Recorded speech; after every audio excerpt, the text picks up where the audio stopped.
Hi friends, will I build a 49 megahertz two-wheels drive radio control car? Andy also updated the motor winding with little heavy gauge wire so the speed and torque increase. Well, the power supply is 3.7 volt, which is enough.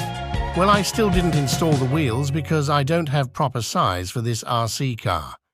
But don't worry, I am going to test with this empty ice cream cup to let's see.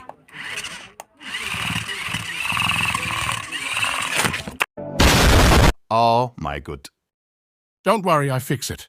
The steering system brake and the transmission too.